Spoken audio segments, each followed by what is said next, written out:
എന്നെ നീ പഠിച്ചപ്പോൾ, എന്നിലേക്ക് നീ റൂഹിട്ടപ്പോൾ ഞാൻ ആദ്യമായി തല ഉയർത്ത് നോക്കിയത് അർശിലേക്കാണ്. അല്ലാഹുവിന്റെ അത്ഭുതകരമായ ഒരു സൃഷ്ടിപ്പാണല്ലോ അർശ് എന്നുള്ളത്. ആ അർശിലേക്ക് ഞാൻ നോക്കിയപ്പോൾ അവിടെ എഴുതപ്പെട്ടതായിട്ട് കണ്ടത് ലാ ഇലാഹ ഇല്ലല്ലാഹു മുഹമ്മദുർ റസൂലുള്ളാഹ്.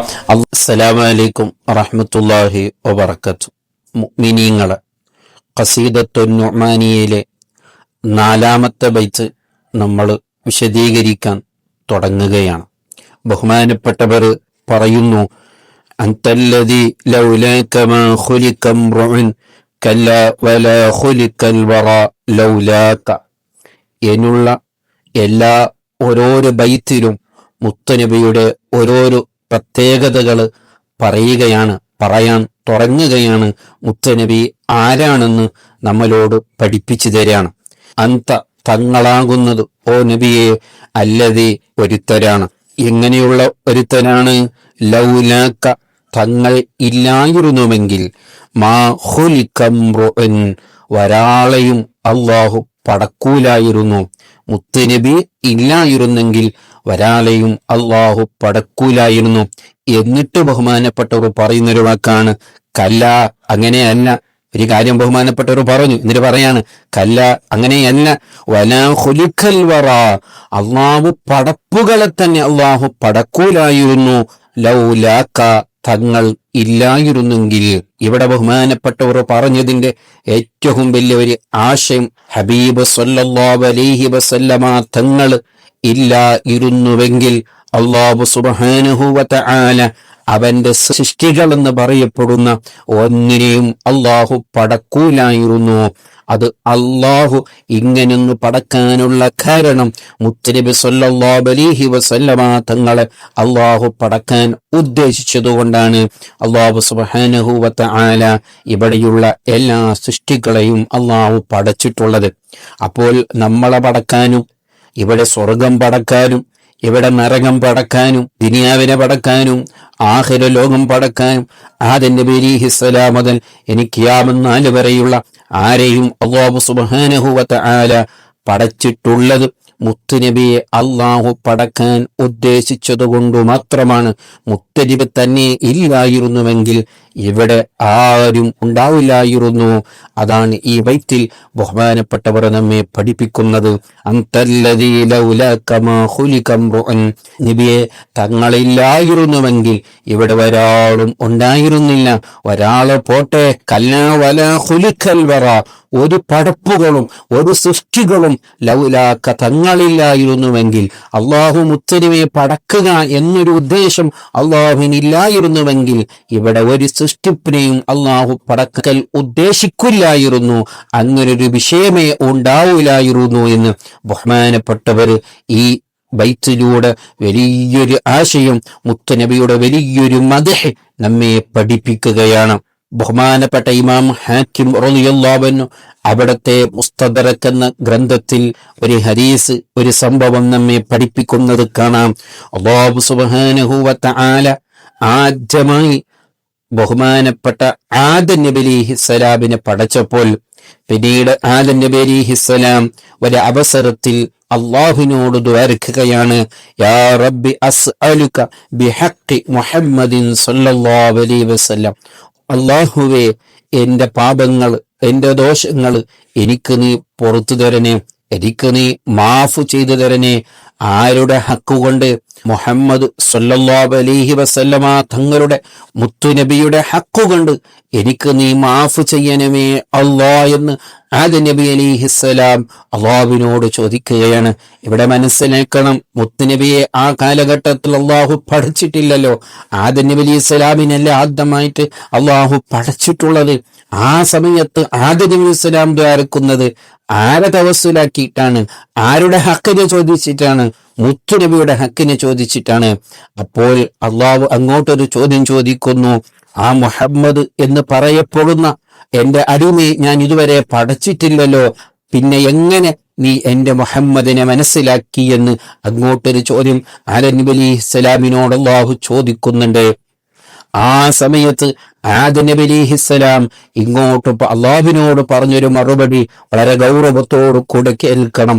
നമ്മുടെ ഹബീബിന്റെ സ്ഥാനം, നമ്മുടെ നേതാവിന്റെ സ്ഥാനം, നാം ആരുടെ ഉമ്മത്തിയാണോ ആ മുഹമ്മദ് സ്വല്ലല്ലാഹു അലൈഹി വസല്ലമ തങ്ങളുടെ സ്ഥാനം എത്ര വലുതാണെന്ന് ആദം നബി അലൈഹിസ്സലാം അള്ളാഹുവിനോട് അങ്ങോട്ട് പറയുന്ന ഈ മറുപടിയിലൂടെ നമുക്ക് മനസ്സിലാക്കാം. അവിടുന്ന് ആദം നബി അലൈഹിസ്സലാം അള്ളാഹുവിനോട് പറയുന്നു, യാ റബ്ബ്, ഓ റബ്ബേ, ലമ്മാ ഖലഖ്തനി, എന്നെ നീ പടച്ചപ്പോൾ, ഫറഅയ്തു അലാ ഖവാഇമിൽ അർശി മക്തൂബൻ ലാ ഇലാഹ ഇല്ലല്ലാഹു മുഹമ്മദുർ റസൂലുള്ളാഹ്.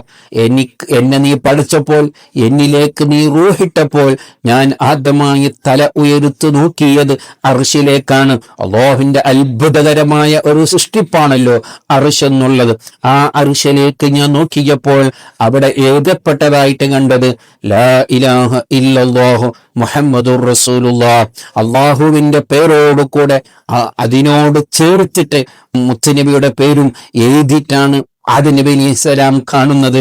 അപ്പോൾ ആദം അലൈഹിസ്സലാം പറയാണ്, ഞാൻ അതോടുകൂടെ മനസ്സിലാക്കി, നിന്റെ പേരോട് കൂടെ ഞാനല്ലാത്ത ഒരു മുഹമ്മദ് എന്ന് പറയപ്പെടുന്നവരാളുടെ പേര് നീ ഇത്രമാത്രം ഗൗരവത്തിൽ ചേർത്ത് എഴുതിയിട്ടുണ്ടെങ്കിൽ, ഇലാ അഹബ്ബുൽ ഖൽഖ് ഇലൈക, നിനക്ക് ഏറ്റവും ഇഷ്ടപ്പെട്ടവരാളുടെ പേരല്ലാതെ നീ അവിടെ എഴുതി ചേർക്കുകയില്ല എന്ന് ഞാൻ മനസ്സിലാക്കി.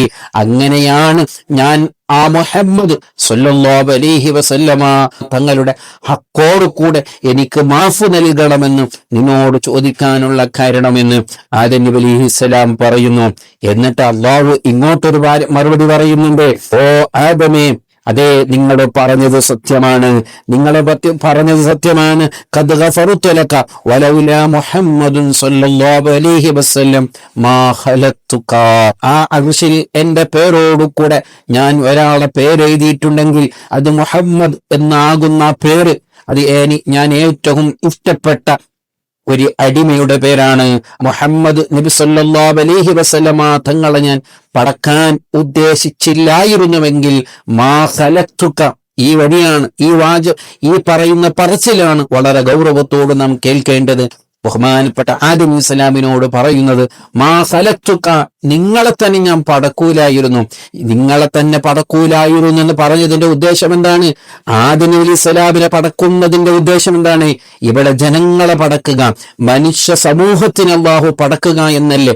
മുത്തുനബിയെ പടക്കാൻ ഉദ്ദേശിച്ചില്ലായിരുന്നുവെങ്കിൽ ഇവിടെ മനുഷ്യ സമൂഹത്തിനെ തന്നെ അല്ലാഹു പടക്കാൻ ഉദ്ദേശിക്കില്ലായിരുന്നു. മറ്റൊരു കാര്യം മനസ്സിലാക്കണം, ഖുർആനിൽ അല്ലാഹു ഒരു കാര്യം പറഞ്ഞിട്ടുണ്ട്, മനുഷ്യനല്ലാത്ത മറ്റുള്ള വസ്തുക്കളെല്ലാം അള്ളാഹു മനുഷ്യന്മാർക്ക് വേണ്ടി, അവരുടെ ഉപകാരത്തിന് വേണ്ടി അള്ളാഹു പടച്ചതാണ്. അപ്പൊ മനുഷ്യനില്ലായിരുന്നുവെങ്കിൽ ഇവിടെ മറ്റുള്ള ഒരു വസ്തുക്കളും ഉണ്ടാവില്ലായിരുന്നു. അപ്പോൾ മനുഷ്യനില്ലായിരുന്നുവെങ്കിൽ ഇവിടെ അള്ളാഹു പടച്ച ഒരു വസ്തുക്കളും അള്ളാഹു പടക്കൂലായിരുന്നു. അപ്പോ മറ്റുള്ള മനുഷ്യനല്ലാത്ത ഏതെല്ലാം വസ്തുക്കൾ അള്ളാഹു പടച്ചിട്ടുണ്ടോ അതെല്ലാം മനുഷ്യർക്ക് വേണ്ടിയാണ്. അപ്പോൾ മനുഷ്യന് തന്നെ ഇല്ലായിരുന്നുവെങ്കിലോ ഇവിടെ മറ്റുള്ള വസ്തുക്കളൊന്നും ഉണ്ടാവില്ല. ഇവിടെയാണ് മനസ്സിലാക്കേണ്ടത്, മുത്തുനബി ഇല്ലായിരുന്നുവെങ്കിൽ മനുഷ്യന്മാർ ഉണ്ടാവില്ല, മനുഷ്യന്മാർ ഉണ്ടാവില്ലായിരുന്നെങ്കിൽ ഇവിടെ മറ്റുള്ള ഒരു വസ്തുവും അള്ളാഹു പടക്കൂലായിരുന്നു. ഇതെല്ലാം മുത്തുനബിയെ കൊണ്ട് മാത്രം. മുത്തുനബി ഇവിടെ വരാൻ പോകുന്നുണ്ട്, മുത്തുനബിയാകുന്ന എന്റെ ഏറ്റവും ഇഷ്ടപ്പെട്ട ഒരു അടിമയെ ഞാൻ ഇവിടെ പടക്കാൻ പോകുന്നുണ്ട് എന്ന ഒരു അള്ളാഹുവിന്റെ തീരുമാനത്തിന്റെ പിന്നിലാണ് അല്ലാഹു സുബ്ഹാനഹു വ തആല ഇവിടെ മനുഷ്യന്മാരും പഠിച്ചത്, മറ്റുള്ള വസ്തുക്കളും സൃഷ്ടികളൊക്കെയും അല്ലാഹു പഠിച്ചിട്ടുള്ളത് എന്ന് ഗൗരവത്തോടു കൂടെ കേൾക്കേണ്ട, മനസ്സിലാക്കേണ്ട ഒരു വിഷയമാണ്. ചിന്തിച്ചു നോക്ക്, നമ്മുടെ ഹബീബിന് എന്തുമാത്രം അള്ളാഹു സ്ഥാനം നൽകിയിട്ടുണ്ട്. അതുകൊണ്ടല്ലേ എത്രമാത്രം ശരിയായ വാക്കുകളാണ്, എന്തുമാത്രം ഗൗരവമുള്ള വാക്കുകളാണ് ബഹുമാനപ്പെട്ട ഇമാം അബൂ ഹനീഫ റളിയല്ലാഹു അൻഹു നമ്മെ പഠിപ്പിച്ചത്. അൻതല്ലദീ ലൗലാക മാ ഖുലിക ഇംറുഉൻ കല്ലാ വലാ ഖുലികൽ വറാ ലൗലാക. ഇല്ല നബിയെ, ഒരാളും ഉണ്ടാകാൻ സാധ്യതയില്ല. അതായത് ഈ അബൂ ഹനീഫ പോലും ഉണ്ടായത് മുത്തുനബി ഉണ്ടായത് കൊണ്ടാണ്. അവിടെ മനസ്സിലാക്കണം, മുത്തുനബി കൊണ്ടാണ് ഞാൻ ഉണ്ടായത്. മുത്തുനബി ഇല്ലായിരുന്നെങ്കിൽ ഞാനെന്ന് പറയപ്പെടുന്ന ഒരാൾ ഇവിടെ ഉണ്ടാവൂലായിരുന്നു. എന്തുമാത്രം ഗൗരവം, എന്തുമാത്രം സ്ഥാനമാണ് ഹബീബ് സല്ലല്ലാഹു അലൈഹി വസല്ലമ തങ്ങൾക്ക് അള്ളാഹു നൽകിയിട്ടുള്ളത്. മഹാന്മാരൊക്കെ പറയുന്നത് കാണാം, അള്ളാഹുവിന്റെ സൃഷ്ടികളിലെ ഏറ്റവും അത്ഭുതകരമായതും ഏറ്റവും ഭംഗിയാണെന്ന് വിശേഷിപ്പിക്കപ്പെടുന്ന 2 സൃഷ്ടികളാണ്. ഒന്ന് ചന്ദ്രൻ, അതേപോലെ തന്നെ ഫർഖദ് എന്ന് പറയുന്ന നക്ഷത്രം. അതിനാണ് ഏറ്റവും വലിയ ഭംഗി എന്നായിരുന്നു അള്ളാഹുവിന്റെ സൃഷ്ടികളിൽ. അതേ സമയത്ത് ഹബീബ് സല്ലല്ലാഹു അലൈഹി വസല്ലമ തങ്ങൾ ജന്മം നൽകലോടുകൂടെ അതിന്റെ സ്ഥാനം പോയി. അതിനെ സൂചിപ്പിച്ചിട്ടാണ് മങ്കൂസ് മൗലിദിലൊക്കെ നമ്മെ പഠിപ്പിക്കുന്നത്. അസജല ഖമറൻ വ ഫർഖദ.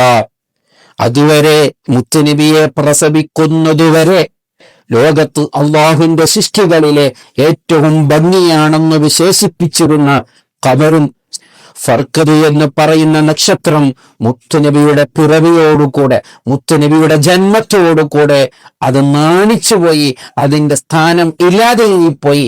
അതുവരെ ലോകത്ത് പറയപ്പെടാവുന്ന ഏറ്റവും വലിയ ഭംഗി, ഏറ്റവും വലിയ പ്രകാശം, ഏറ്റവും വലിയ അള്ളാഹുവിന്റെ സൃഷ്ടിപ്പുകളിലെ വളരെ ഗൗരവമുണ്ടായിരുന്ന ഈ 2 നക്ഷത്രങ്ങൾ മുത്തുനബിയുടെ പിറവിയോടുകൂടെ അഹജല എന്നാണ് അവിടെ മങ്കൂസ് മൗലിദിൽ നമ്മെ പഠിപ്പിക്കുന്നത്. അത് നാണിച്ചുപോയി, അത് പിന്നിലായി എന്നല്ല, അത് നാണിച്ചുപോയി, അതിന് സ്ഥാനം പോലെ തന്നെ ഇല്ലാതെയായി പോയി.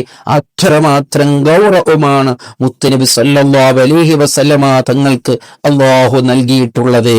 ഇങ്ങനൊരു ഹബീബിന്റെ ഉമ്മത്തി എന്ന് പറയുമ്പോൾ എന്തുമാത്രം അഭിമാനമാണ്, എന്തുമാത്രം സന്തോഷമാണ് നമ്മളെ ഖൽബിലേക്ക് ഉണ്ടാകേണ്ടത്. ബഹുമാനപ്പെട്ട ഇമാം അബൂ ഹനീഫ റളിയല്ലാഹു അൻഹു ആ പറഞ്ഞ വാക്കുകളൊക്കെ മനസ്സ് തട്ടി പറയണം. അൻതല്ലദീ, ഓ നബിയേ, തങ്ങളില്ലായിരുന്നുവെങ്കിൽ, നമ്മളില്ല, ഈ ഭൂമിയില്ല, ഈ ആകാശമില്ല, സ്വർഗമില്ല, മലായിക്കങ്ങളില്ല, ഒന്നും ഒരു സൃഷ്ടിപ്പും മുത്തുനബി ഇല്ലായിരുന്നുവെങ്കിൽ കല്ലാവല ഖുലിഖൽ വറാലൗലക, ഒന്നിനെയും അള്ളാഹു പടക്കൂനായിരുന്നു. ഇതെല്ലാം മുത്തുനബിയുടെ കാരണം കൊണ്ടാണ് അള്ളാഹു പടച്ചിട്ടുള്ളത്. സുബ്ഹാനല്ലാഹ്. അല്ലാഹു സുബ്ഹാനഹു വ തആല നമ്മുടെ ഖൽബിൽ ആ മുത്തുനബിയോടുള്ള ഹുബ്ബ് ധാരാളം വർദ്ധിപ്പിച്ചു തരുമാറാവട്ടെ. അസ്സലാമു അലൈക്കും വറഹ്മത്തുള്ളാഹി വബറകാതുഹു.